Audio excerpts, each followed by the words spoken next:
Hi, everyone. Welcome to another edition of Seven Market Movers. We're back together again. My name is Aya Yoshioka, and I'm joined by our Deputy CIO, Doug Huber, and our VP of Portfolio Consulting, Gary Quinzel.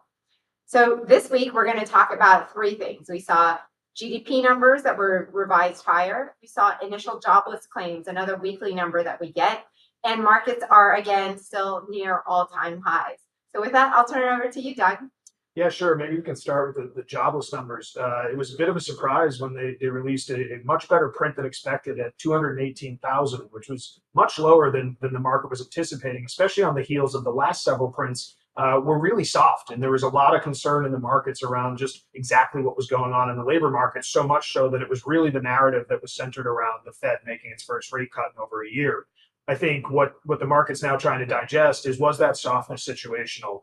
There's been a lot of talk about it being more supply oriented as policies around immigration have had an effect on the denominator. And so we'll see, is that a one-time hit that was situational to certain things that were happening in specific states? That's the working assumption today, given just how good the number came in. And so potentially that softness we saw was not is maybe not as the longevity of it is in question. And so this is going to play into what the Fed does from here for the remainder of the year. And it'll be interesting to see how the markets price potential future rate cuts for the last quarter.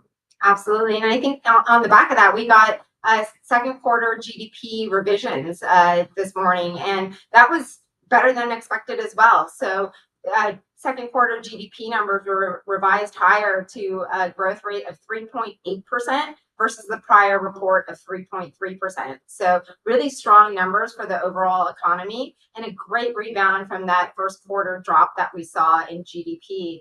And, a lot of this is on the back of a strong consumer. It may not always feel that the consumer is strong, but the consumer spending has continued sort of even despite some of the headlines that we've seen regarding tariffs, even some of the higher inflation numbers that we're seeing in the economy. So GDP remains strong, and we'll see if we'll continue to see that as we go into the second half of 2025. And, on the backdrop of better than expected GDP economic growth, one might think that the stock market would rally, but we're actually seeing a little bit of the opposite right now. And so for those that have been paying attention, we've seen close to 30 new all-time highs so far this year, which is really an astonishing number.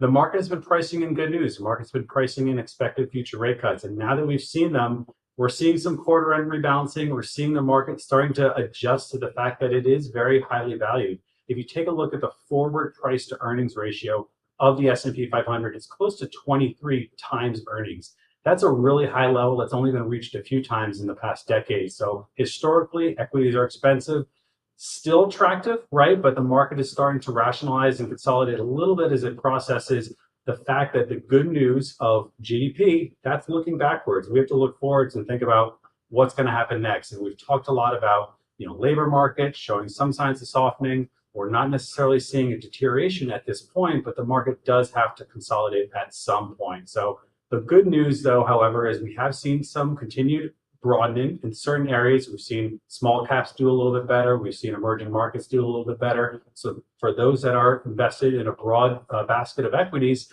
they're doing quite fine. And so a little bit of a pullback is quite normal. Any closing thoughts, team?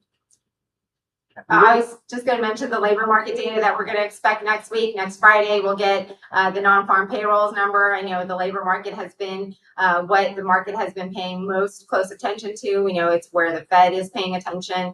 And so that will be another big catalyst next week.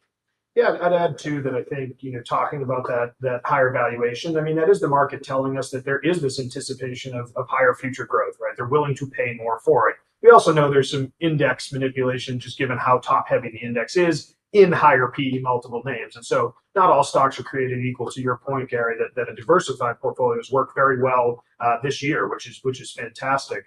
It will be interesting to see exactly, where we go from here, because there's some belief that maybe we are setting up for a bit of a Goldilocks period.